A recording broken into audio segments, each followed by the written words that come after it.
대전, 세종, 충남 현안과 이슈를 진단하는 5시엔 대세남. 안녕하십니까. 5시엔 대세남 김영철입니다. 1919년 3.1운동 당시 한성 임시정부 조직에 참여해 평정관으로 선출되고 독립자금을 모집한 청년은 상하이 임시정부에서 충청도 대표의원으로 활동하며 독립운동에 일생을 바쳤습니다. 그 공이 인정돼 1962년 건국훈장 독립장에 추서됩니다. 충청남도 아산 출신의 독립운동가 이규갑 선생에 대한 이야기인데요. 주목할 점은 이규갑 선생이 건국훈장 독립장에 추서된 날 함께 이름을 올린 인물이 있습니다. 이규갑 선생이 국내외를 오가며 독립운동을 이어가는데 손과 발이 되어주었던 아내이자 동지 이애라 선생입니다. 이름 없이 묻혀진 수많은 독립운동가들이 있다는 사실을 되짚어보면 참 다행이고 기쁜 일이지만 이애라, 이 이름 석자를 여전히 알지 못하는 지역민 그리고 국민들이 많이 있습니다. 비록 들꽃처럼 이름이 불려지지 않아도 불꽃처럼 조국 독립을 향한 열정으로 달렸던 이애라, 그 고귀하고 아름다운 이름을 오늘만이라도 정성을 다해 불러봅니다. 광복 80년 특별기획 1919 불꽃처럼 들꽃처럼 세 번째 시간인 오늘 이애라의 이야기를 통해 잊혀진 수많은 그녀들의 이름을 떠올려 볼 수 있기를 바라면서 3월 5일 수요일 5시엔 대세남 시작합니다.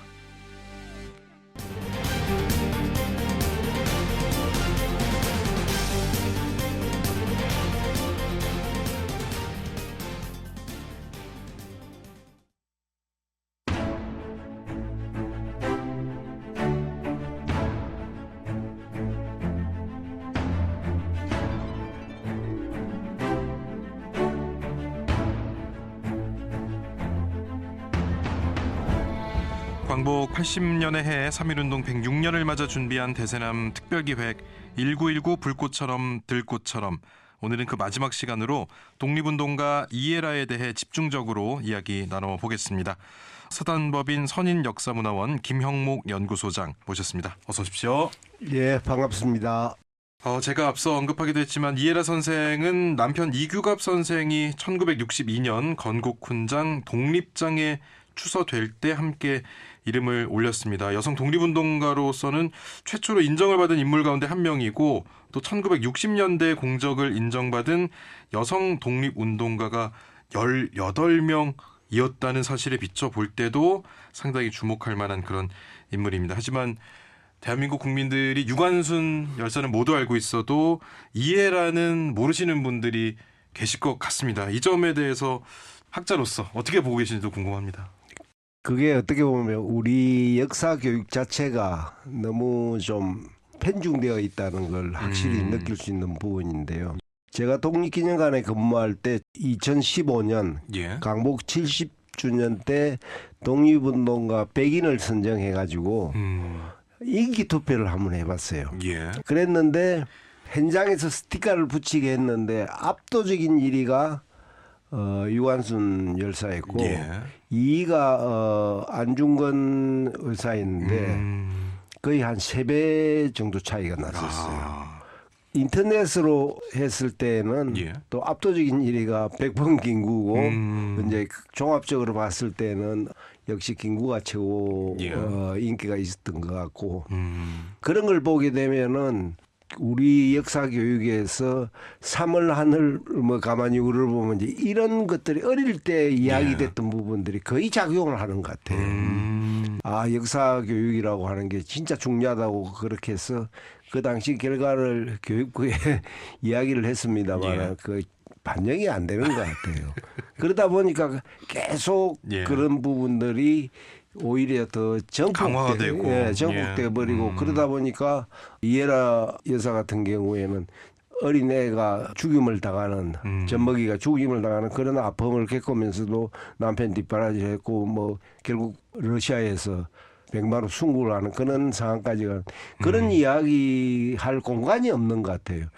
실질적으로 제가 고등학교 수능 시험 출제도 가보고 뭐 그런 이야기를 하는데 실제 교과서 그때 7종류를 갖다 놔라고 이렇게 보면 예. 그런 이거- 내용을 이거- 찾을 수가 없는 거군요. 그렇죠. 이름조차도 다른 사람들은 없죠. 예. 이제 그런 것들이 너무 좀 편중되어 있는. 특히 저는 그거는 물론 교과서 문제도 있지만은 어떤 지역사에서 항토사를 가리키고 하는 현장 교육이 좀 더 활성화되고 그것을 알리는 내고장 인물이라고 하는 물론 전국적인 인물도 중요하지만 예. 내고장에서 활약을 했던 분들의 행적도 한 번 더 우리가 중요한 의미를 부여해야 되는 그런 계기가 좀 되어서 필요하지 않을까. 지속적으로 좀 이루어졌으면 하는 겁니다. 예. 자, 이렇게 이해라 선생이 많은 분들이 어떤 역할을 했는지, 왜 독립운동에 뛰어들었는지 기초를 좀 알면 좋을 텐데 설명해 주신다면요. 예, 뭐 결국은 이규갑이라고 하는 남편을 만나고 이제 이런 만남 자체가 이해라 선생이 원래 이제 본명이 이심숙이고 예. 이 애니라고 하는 이제 그 기독교 세례명을 그게 이제 업력이 돼서 그냥 이에라, 예. 이에일라 뭐 이런 식으로 됐거든요. 그래서 서울에서 독실한 기독교 집안의 셋째 딸로 태어났고 이하학당을 놓아서 당시 그 이하학당에 교사를 하고 있었어요. 예. 그런데 그 당시 이하학당의 이제 학당장이 프라이 여사였고 여기 이규갑 선생은 윌리엄 선교사가 했던 영명학교. 예, 영맹 남학교 이제 이하학교 남학교 그때 분리가 되어 있었거든. 이하학교 교장은 사이리 씨 여사고 여기는 이제 윌리엄 선교사가 예. 있었는데 그래서 사이리 씨 여사하고 프라이 여사가 이 중매를 썼던 거예요. 그렇게 해서 아마 그게 1914년경 정도 되는데 예. 그렇게 하면서 이제 같이 영맹이학교로 와서 교사를 하게 되는 거죠. 그게 예. 독립운동을 하게 되었던 가장 첫 만남이고 공주에서 이제 그 영맹여학교 내에다가 예. 여자 야학교를 세워가지고 예. 또 교육에 이제 투신하는 예. 그런 계기가 되는 거죠. 예. 그 이제 20살 나이에 이규갑 선생과 결혼한 이해라 선생. 남편과 함께 말씀해 주신 대로 영명여학교 교사로 근무를 하다가 1917년에 여자 야학교를 설립하게 되는데요. 교육을 통해서 여성의 사회적 역할을 조금 더 확대하고 민족의식을 고취하겠다. 이런 중요한 역할을 하는 계기가 됩니다. 1917년 그때로 돌아가 보겠습니다.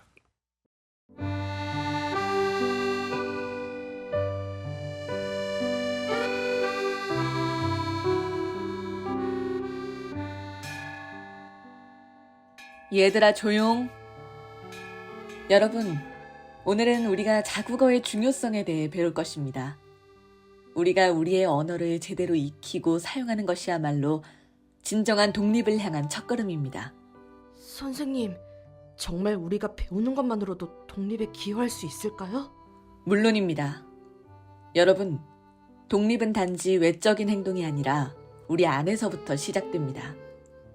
자국어를 배우고 그것을 통해 우리의 민족적 정체성을 확립하는 것입니다. 네, 선생님. 그렇다면 우리가 배운 것을 꼭 실천하겠습니다. 오냐, 특히 여자아이들은 열심히 배우고 익혀서 사내 아이들 못지않게 큰일을 해야 한다. 네!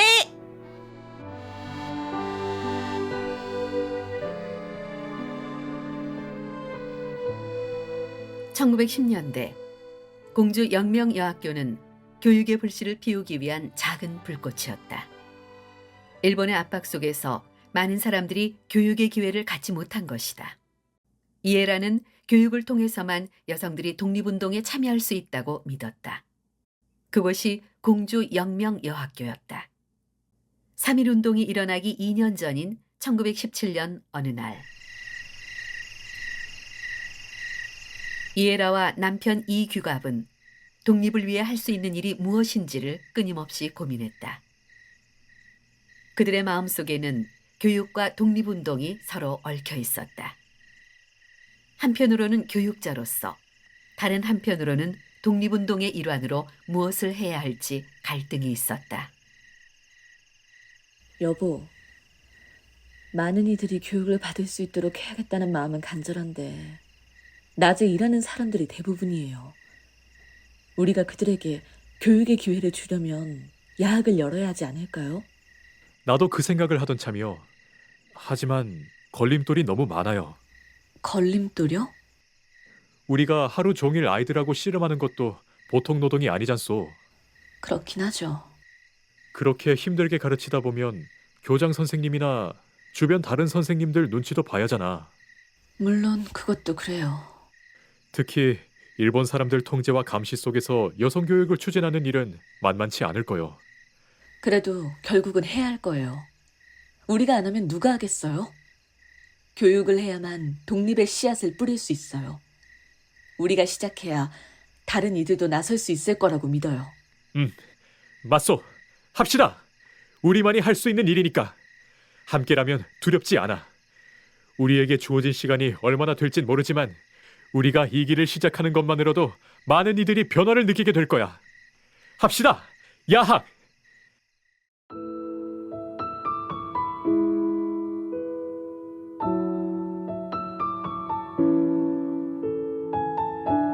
그렇게 이에라 이규갑 부부는 그 길을 함께 가기로 결심했다.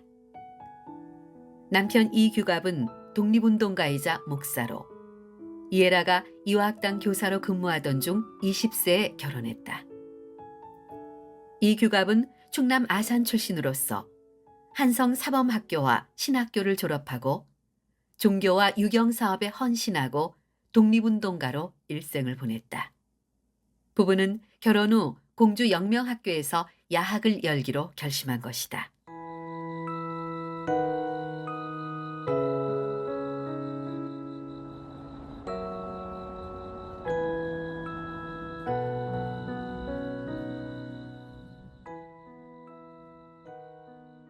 안녕하세요. 앨리스 선교사님. 이규갑 선생님, 어서 오세요. 갑자기 어쩐 일이시죠? 이규갑을 반갑게 맞이한 사람은 앨리스 샤프. 1910년대 초 충남 일대에서 선교사이자 여성 교육가였던 그녀는 지역사회에 교육과 신앙을 전파하고 있었다. 앨리스 해먼드 샤프. 캐나다 출신 미국 감리교 선교사로 1900년 조선에 파송되어 이화학당에서 교사로 사역을 시작했다. 1905년 서울에서 공주로 이주해서 충청 지역 최초의 근대학교인 영명학교를 세우는가 하면 충청 지역에 20개의 여자 학교를 설립했으며 여성과 어린이를 위한 교육 사업을 펼쳤다. 앨리스 샤프는 남편이 사망하고 1939년 일제에 의해 강제 추방될 때까지 충청 지역에서 여성 교육과 선교 활동을 지속했으며 강경, 연산, 은진, 노성 지방에서 사회복지 활동과 유치원 설립 활동을 이어갔다. 이규갑 선생님, 새로 시작하려는 일이 있다고 들었습니다만. 앨리스 선생님, 저희가 여성들이 교육을 받을 수 있도록 밤에 열 수 있는 학교를 시작하고 싶습니다. 그거 쉽지 않을 텐데요. 일본 사람들 보는 눈도 있고 걸리는 게 한두 가지가 아닐 텐데 너무나 좋은 일입니다만 꼭 해야만 합니까? 예, 많은 사람들이 낮에 일하기 때문에 저희가 제공할 수 있는 교육은 야학이 되어야 합니다. 아이들은 어떻게 모은다고 해도 두 분이 너무 힘들지 않아요? 물론 힘들 겁니다. 하루 종일 수업을 하고 또 다른 지역으로 가서 야간 수업을 해야 하는데 왜 어렵지 않겠습니까? 하지만 많은 사람들이 교육을 받고 싶어 합니다. 그들에게 기회를 주고 싶습니다. 저희가 꼭 하고 싶습니다. 도와주십시오.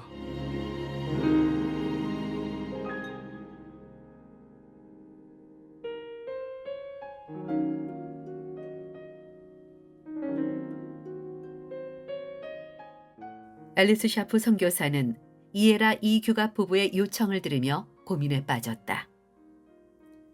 교육을 통해 사람들에게 희망을 줄 수 있다는 믿음이 있었지만 야간 학교를 여는 일이 결코 쉬운 일이 아님을 잘 알고 있기 때문이었다.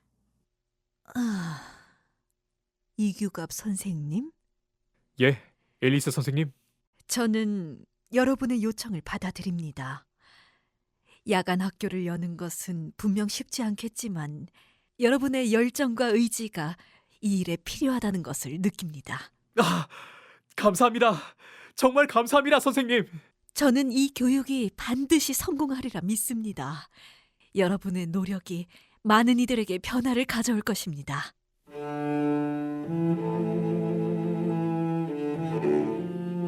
앨리스 샤프 선교사는 이규갑 선생 부부의 요청을 받아들였고 그들의 비전을 믿고 도와주기로 결심했다.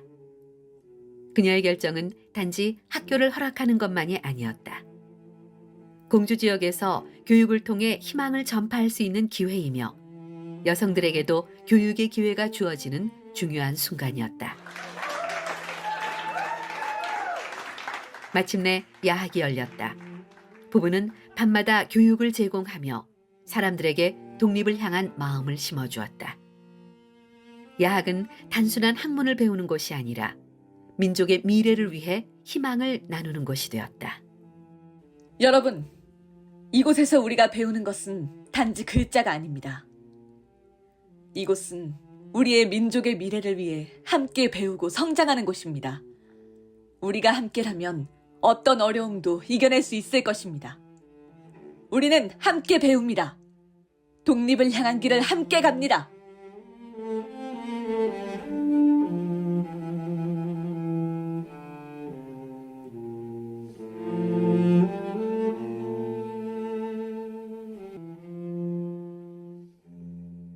네, 이해라 선생이 당시 지식인으로서 교육을 통해 민족 의식을 고취시키는데 큰 역할을 하지 않았을까 이런 생각이 드는데 어떻게 보면은 간접적인 방식의 독립운동이었다 이렇게 좀 볼 수 있을 것 같은데 그럼 직접적으로 독립운동에 가담하게 된 활동을 한 것은 언제부터라고 저희가 봐야 됩니까?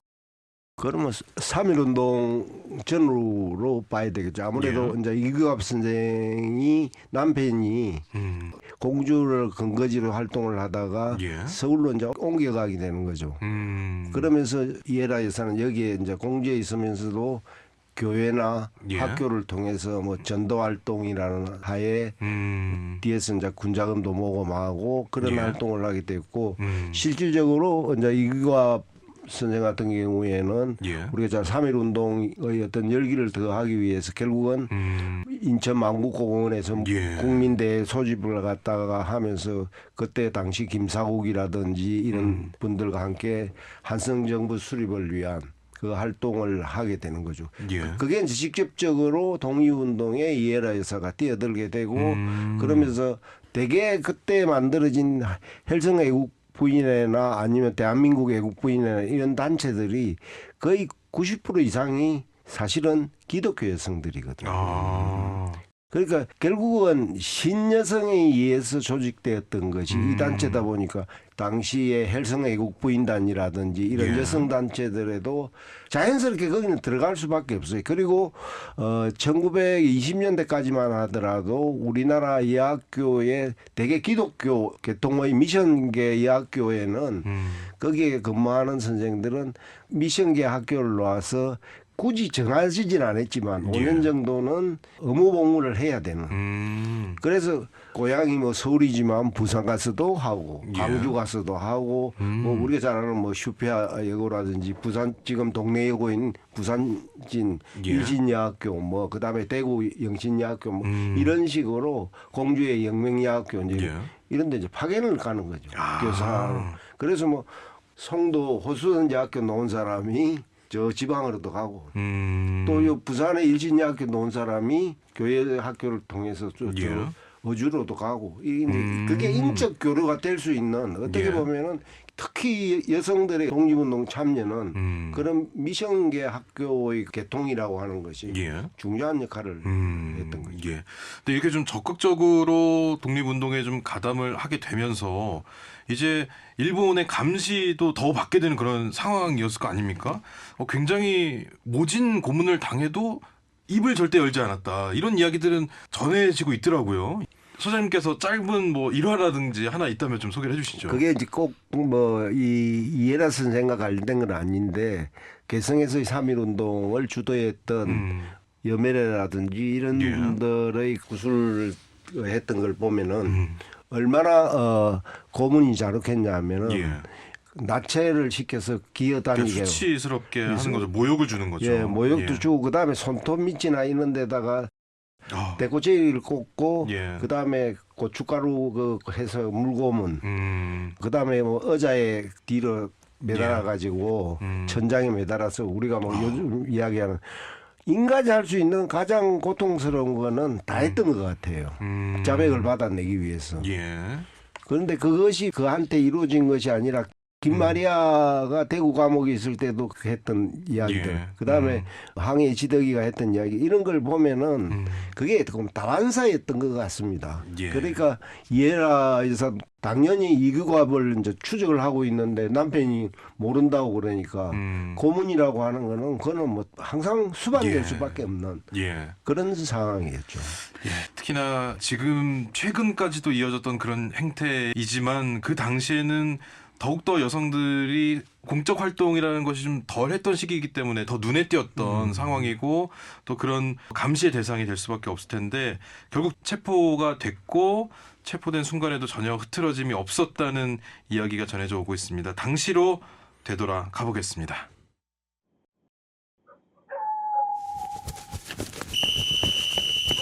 잡아라! 저 여자 잡아! 거기 서라! 1919년 3월 이에라는 3.1 만세운동에 적극 참여한 죄로 일본 경찰에 체포되어 2주간 평양경찰서에 구금되었다.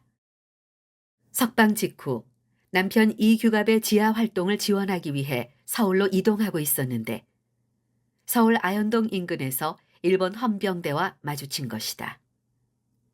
등에 백일된 딸을 업은 채였다. 제 아기가 많이 아파요. 조선인들은 거짓말을 입에 달고 산단 말이야. 산에 계집할 것 없이 말이지. 정말입니다. 그저 살려주세요. 제 아기 어디 볼까?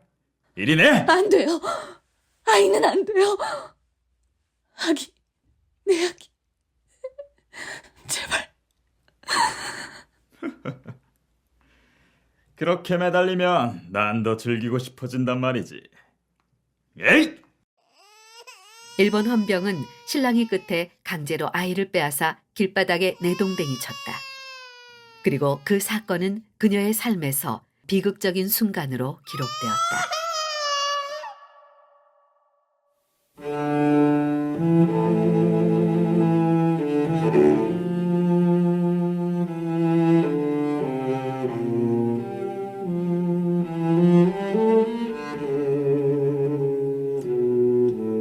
작은 생명은 그대로 세상을 떠나고 이 과정에서 이에라는 재차 체포되었다.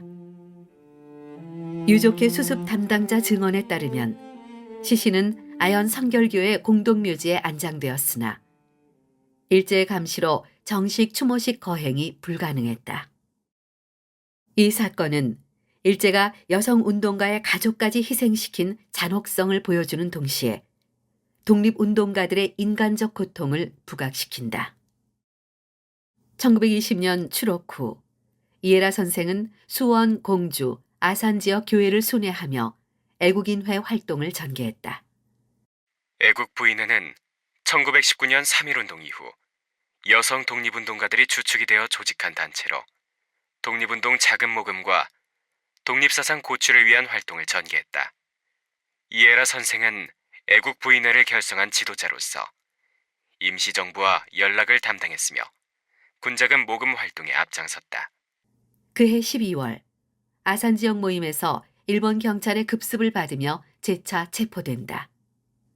공주경찰서 기록에 의하면 이때 구금 기간은 6개월로 당시 여성 수감자에게 적용된 치안유지법 위반 혐의가 추가되어 가혹한 신문이 진행되었다. 가정을 버리고 정치운동에 가담을 해? 남편은 행방불명, 아이는 간수 못해서 사망. 이게 뭐야? 조선은 유교의 나라가 아니던가? 내 몸에 손대지 마라. 뭐야?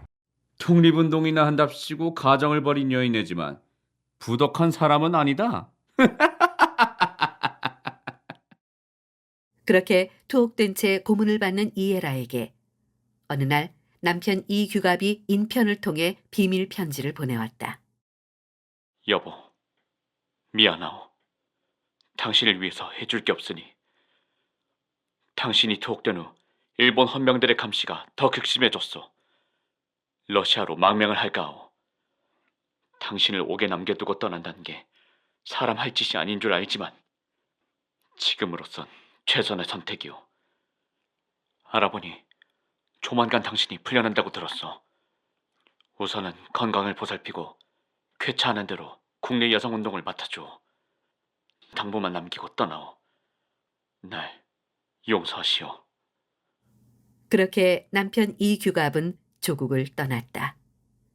3.1운동 다음 달인 1919년 4월의 일이었다.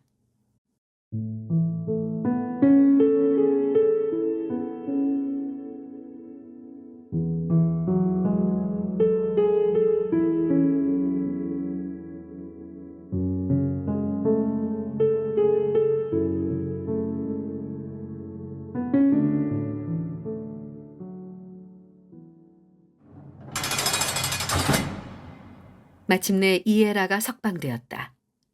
이제 남은 일은 계속해서 독립운동에 전념하는 것이었다. 달라진 것이 있다면 든든한 동지이자 가장인 남편이 없다는 것일 뿐. 일제의 감시를 피할 수 없었던 이에라는 남편이 있는 러시아로 향하기 위해 길을 떠난다. 이에라는 두 아이와 원산에서 선로를 이용해 함경북도 웅기항으로 향했다. 하지만 그녀의 출국은 평탄하지 않았다. 잠깐. 왜 그러세요? 맞지? 이규갑의 처 이해라. 이봐! 허이! 체포하라! 허이! 웅기항에 닿자마자 일본의 헌병과 경찰들이 그녀를 체포하려고 삼엄한 경계망을 펼치고 있었다. 그리고 이에라가 도착하자마자 헌병은 즉시 포박 명령을 내렸다. 이에라 선생이 함경북도 웅기항에 도착했을 때 일본 경찰이 먼저 기다리고 있었다. 당시 이에라 선생은 요시찰 인물로 분류되어 있었기 때문에 웅기 경찰서의 순사들이 총독부 경무국으로부터 미리 연락을 받고 대기하고 있었던 것이다. 이에라 선생은 배에서 하선하는 순간 일본 경찰에 의해 체포되었고 웅기 경찰서로 연행되었다. 뒤로 돌아! 내 몸에 손대지 마라. 뭐야? 털끝도 건드리지 말라. 내 발로 순순히 걸어가겠다. 지은 죄도 없고 도망치지도 않을 것인데 포승조의 나부랭이가 무슨 필요가 있느냐. 이에라는 헌병의 포박을 거부했다. 이 여자는 도대체 어떤 사람이길래? 어떤 사람? 조선 사람이다.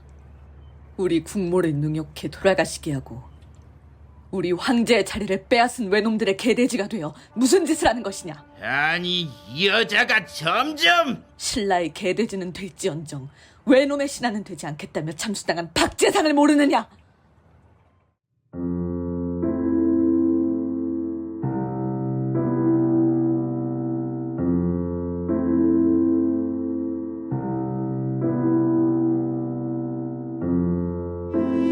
이에라는 일본 헌병과 경찰의 눈을 뚫고 나가 러시아로 향하는 길을 계속했다.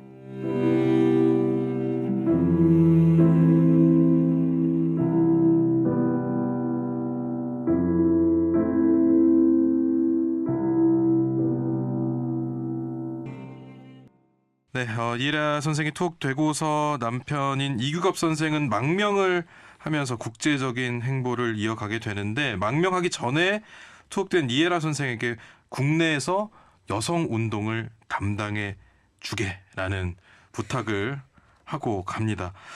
부부가 정말 이제 독립운동에 그야말로 불꽃처럼 뛰어들게 되는 그런 상황인데 이에라 선생은 부군이 부탁한 대로 움직여 주신 겁니까? 어떻습니까? 그런 그 여성 단체들 자체가 1914년 정도 되면은 우리가 흔히 이야기하는 이화학당에서 송자매, 숙자매를 비롯해서 특히 서울의 그 정신여학교라든지 이런 데서 비밀 그 기도회 비슷하게가 만들어지면서 이게 네트워크가 형성이 돼 있었던 거예요.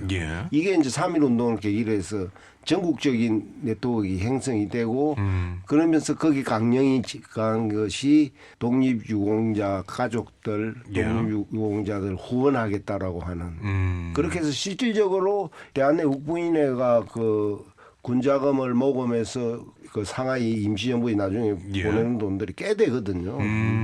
이제 그런 걸 볼 때 우리가 그것을 뭐 남편이 부탁했으니까 했다고 하는 거는 좀 우리 과거의 여성을 너무 좀 종속화시키는 그 당시에 벌써 이분들은 자기가 사회적인 존재로서의 주체성을 자각하고 있었던 거예요. 그러니까 부모가 뭘 해도 겁 안 내고 다 했잖아요. 아니 그게 그런 자각이 없었으면은 감히 아버지가 이야기하는데 그렇죠. 그 시대상에서는 쉽지 그걸 않은 상황이었으니까요. 거절하고 그걸 할 수 있었을까? 그런 면에서 저는 여성사를 다시 보는 하나의 시각을 교정해 줄 수 있는 포인트가 될 것 같습니다. 예. 자, 광복 80년 3.1운동 106년을 맞아서 보내드리는 특별기획 1919 불꽃처럼 들꽃처럼 오늘은 제3부 이해라 불꽃처럼 들꽃처럼으로 함께하고 계십니다.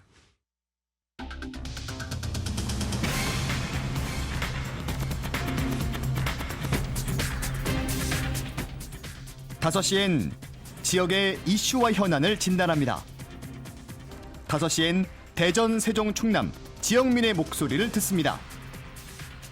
5시엔 시사라디오, 5시엔 대세남이 있습니다.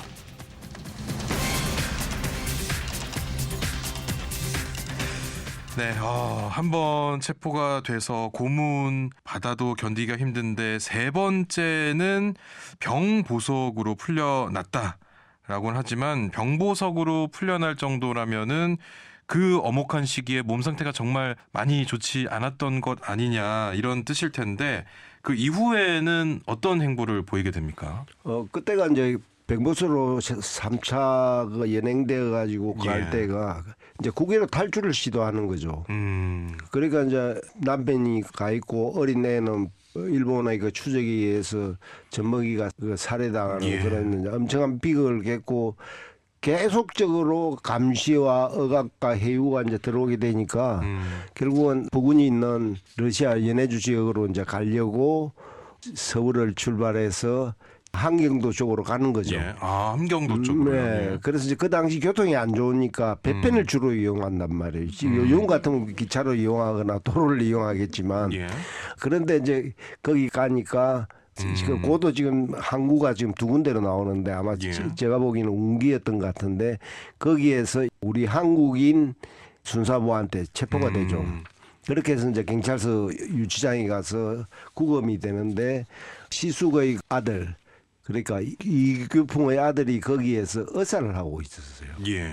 그렇게 해서 유치장에 있는 걸 이제 그 의사 정도니까 경찰 보조원들이나 경찰관들하고도 서로 네트워크가 되니까 그렇게 해서 그 조카가 그 보정을 서고 해서 병보석으로 풀려나게 되고 그렇게 해서 그 조카가 이제 망명을 주선을 해서 뭐 망명이라고 그러기도 하고 밀양이라고 그러고 뭐 밀양이든 망명이든 어차피 그렇게 해서 이제 오랜만에 이제 남편을 만나게 되고 그때 이제 아들을 데리고 가는데 그 애들은 시숙한테 맡기죠. 이규풍한테 맡기고 그러니까 이제 연락이 닿아가지고 이규가 선생이 오게 되는데 와서 며칠 안 돼서 돌아가시죠. 그래서 이제 유언 비슷하게 남긴 말이 아니습니까? 정말 내게 들떠나지 마라. 내가 기어서라도 당신을 도와주겠다. 이제 그런 말을 남기고 죽었다고 사망을 했다고 그러는 거 아니에요. 이제 그런 그 에피소드를 들어보면은 얼마나 삶에 충실하고자 했고 한편으로는 남편의 어떤 그 뒷바라지 못하는 걸 굉장히 그 자기 스스로가 좀 애타는 심정으로 그런 걸 자기 어떤 고백이지 않을까. 좀 그런 면에서 우리가 접근해 보는 것도 어떨까 그런 생각이 들죠. 말씀해주신 대로 누구 못지않게 독립운동의 불꽃처럼 뛰어들었고 독립운동을 이어갔습니다. 하지만 30도 채 되지 않은 나이에 이에라 선생은 먼 이국 땅에서 눈을 감고 말았는데요. 그 안타까운 죽음 저희가 드라마로 구성을 해봤습니다. 한번 들어보시죠.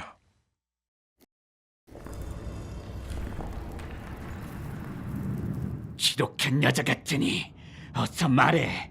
네 남편 어디 있나? 에? 모른다. 그이가 어디로 갔는지는 나도 모른다. 차라리 날 죽여라. 죽어서라도 너희를 대적하겠다. 조선 여자의 몸으로 어떻게 감히 황국에 대적하겠는가?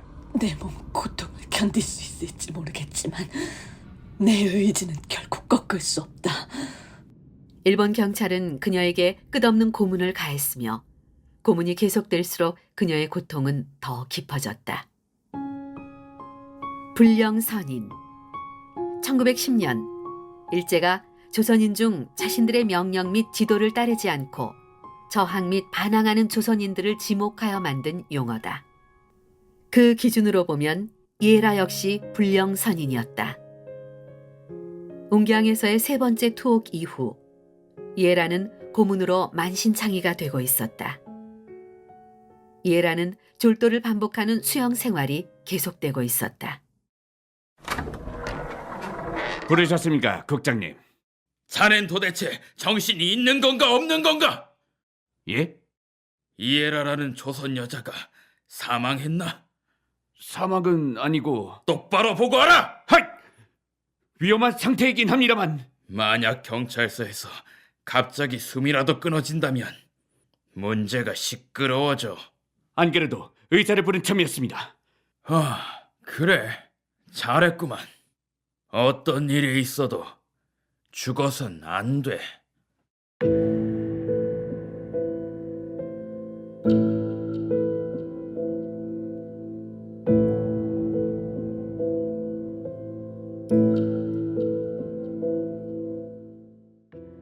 어디 좀 봅시다. 이쪽이요. 경찰의 요구로 이에라를 진찰하게 된 의사는 독립운동가 이규풍의 아들이며 이에라의 큰 조카가 되는 이민호였다. 병원 개업을 위해 허가를 받으러 경찰서에 왔다가 형사의 요청으로 이에라의 상태를 진찰하게 된 것이다. 그렇게 유치장에 들어온 조카는 의외의 상황에 놀랐으나 침착하게 서로가 아는 체를 하지 않고 진찰을 했다. 아무래도 힘들 것 같습니다. 힘들다니. 가망이 없다는 말이오. 사람을 얼마나 고문을 해댔으면. 뭐요? 아니요. 아무튼 환자 병세가 워낙 위독해서 유치장에선 치료할 수 없소. 그렇게 되자 경찰서장은 이에라를 석방해 조용히 머물 곳을 정해주고 감시할 것을 명령했다. 의사 이민호는 그 기회를 틈타 비밀리에 산편을 준비했다. 숙모 이에라와 사촌 동생들을 러시아 블라디보스톡으로 피신시키기로 한 것이다.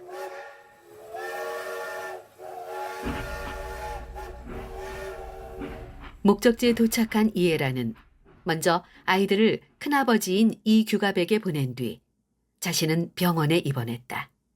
숙모, 이제 안전한 곳으로 오셨습니다. 마음 편히 쉬시기만 하면 됩니다. 조카한테 큰 신세를 졌네. 그러나 병원에 입원한 이에라의 건강은 계속 악화되고 있었다. 고문 후유증은 더 이상 목숨을 부지할 수 없을 정도로 심각했다. 결국 간단한 소통도 어려울 지경이 되자 병원에서도 나와 이규풍의 집에 머물게 된다.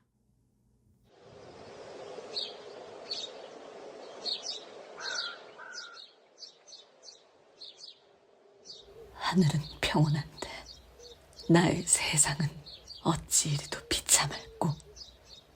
참으로 아프고 참으로 쓸쓸하구나. 이제 내 몸은 더 이상 버티지 못할 것이다. 그러나 내 정신은, 내 의지는 여전히 살아있다. 죽지 않는다.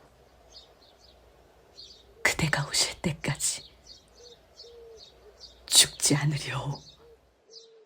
절망에 잠겨 있으면서도 이에라는 남편 이규갑이 오기만 간절히 바랐다. 그런 어느 날 여보! 여보. 이게 어떻게 된 거요?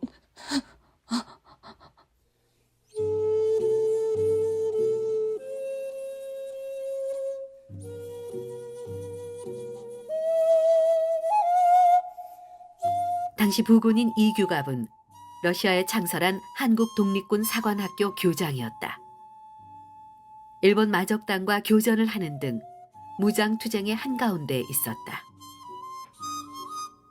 이민화와 지청천 등이 교관으로 있던 한국 독립군 사관학교는 일본 마적당과 교전 끝에 서로 간에 많은 사상자를 낸 이후였다. 교전을 마친 후 이규갑은 삼천리 길을 달려 형님 이규풍의 집으로 왔고 뜻밖에도 피골이 상접한 아내 이에라와 상봉한 것이었다. 뭐든 한마디만 해보시게. 에라, 생각나오? 공주 야학에서 아이들 가르치던 시절 말이오. 달 밝은 밤에 아이들과 함께 밤길을 건너라면 즐거웠지. 바람에 흔들리는 풀잎 소리, 올빼미, 귀뚜라미 소리, 개울물 흐르는 소리까지 우리 귀갓길을 함께 했지. 하늘을 보면 은하수가 수놓았고 이따금 불어오는 밤바람에 날리는 당신의 머리칼이 내 목덜미를 스치기도 했지. 우리 그 시절로 갑시다. 당신만 이 자리에서 벌떡 일어나면 돼요. 에라, 부디 어디 가지 마오.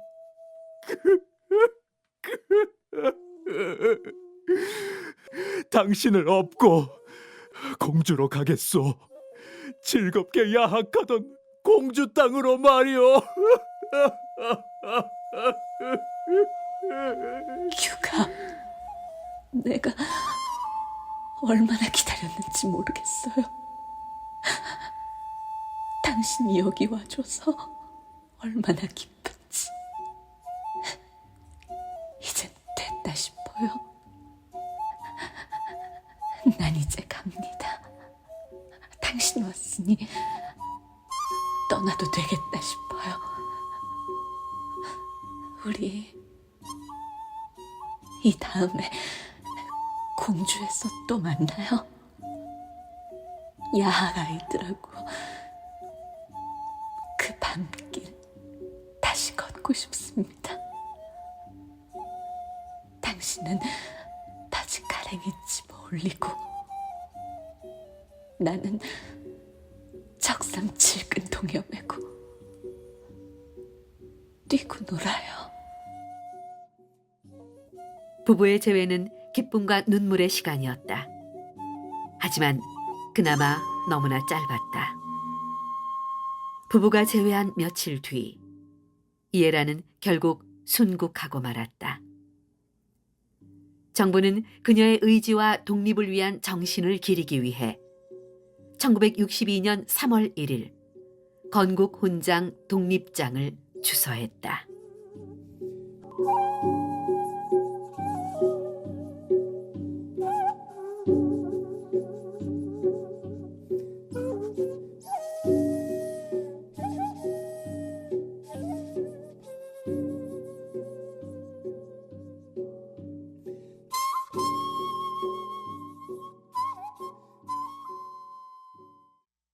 네, 비록 모진 고문 끝에 떠났지만 이에라 선생이 독립운동에 불태운 시간과 노력들 헛되지 않았습니다. 이에라의 독립운동과 순국이 이후 독립운동을 하는 데 있어서 또 어떤 영향을 미쳤는지 그것도 좀 궁금하네요.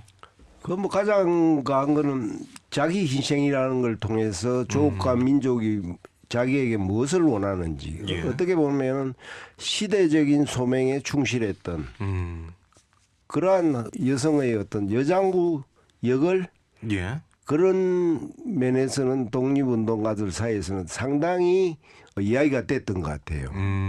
우리가 이제 온순하면서도 그 했던 걸 이야기할 때 우리가 정정아 여사를 이제 임시정부 내에서는 이야기를 많이 하는데 예.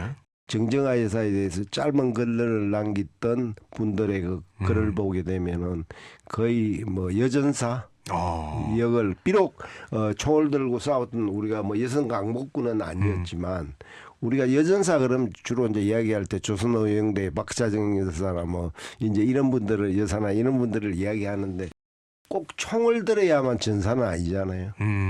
그것을 일본 분들에게 정신적으로나 이런 피해를 줄 수 있고 예. 충격을 줄 수 있는 그거는 또 더 큰 그게 되지 않을까요? 결국 저는 이 이에라 여사를 이야기한다면은 남자 신체호가 아닌가. 싸우고 이런 건 아니잖아요. 그런데 예. 뭐 아와 비아이 투쟁이라든지 우리 역사의 어떤 주체성 문제를 강조하고 그러므로 해서 독립군들이나 독립운동에 대한 어떤 염원을 담아냈다는 측면에서 본다면은 이에라에서는 비록 그런 문장가가 아니었기 때문에 그런 글은 못 남겼지만 교육을 통해서 정신을 심어주려고 했고 그런 역할이라고 활동이라는 것을 우리가 좀 더 기억해야 된다. 반드시 기억해야 된다는 거죠. 그런 것을 기억하지 않고 우리가 너무 무장투쟁적인 것만 이야기한다면 그거는 최강을 자랑하는 일본군하고 독립군들이 싸우고 게임이란 되겠어요 그게. 봉오동 전투, 대전자령 전투 이제 이런 걸 이야기하지만 그거는 그 무수한 전투 중에 맨날 깨지는데 예. 이겼다는 거거든. 그거 가지고 그게 이제 물론 과거에는 그걸 굉장히 절대적인 가치로 이렇게 이제 이야기가 됐는데 예. 저는 거의 세계 최강을 자랑하는 일본하고 우리가 붙어가지고 뭐가 되겠어요. 그거는 어떻게 보면 굉장히 소모적일 수도 있었다는 거죠. 우리가 단재나 백안 박은신 선생이나 이런 사람들이 일깨웠던 예. 절대 민족 정신이 쇠퇴하지 않으면은 한국은 다시 독립할 수 있다는 희망을 주고 그게 결국 8.15를 견인해내는 그런 주춧돌이 되지 않았을까. 예. 오늘 저희가 이에라 선생에 대해서 이 짧은 시간으로 얼만큼 여러분께 전달을 해냈을지는 모르겠습니다만 그래도 많은 분들께 조금 더 알릴 수 있는 그런 계기가 됐길 바라면서 오늘 함께해 주신 사단법인 선인역사문화원 김영목 연구소장님 감사의 말씀 드리면서 인사드리겠습니다. 고맙습니다. 예. 다시엔 대세남에서 준비한 광복 80년 특별기획 1919 불꽃처럼 들꽃처럼은 여기까지입니다. 대한민국 임시정부 수립에 참여한 아산 출신 독립운동가 이규갑의 아내, 눈앞에서 일본 헌병에게 아이를 잃은 어머니, 3.1 만세운동 참여를 시작으로 전국 각지에 대한애국부인회를 조직하고 독립자금을 모금하며 독립운동의 황량한 벌판에 들꽃처럼 자신을 내어놓은 독립운동가 이에라. 독립운동의 불꽃처럼 뛰어든 그 이름을 부디 더는 잊혀지도록 두어서는 안 되겠습니다.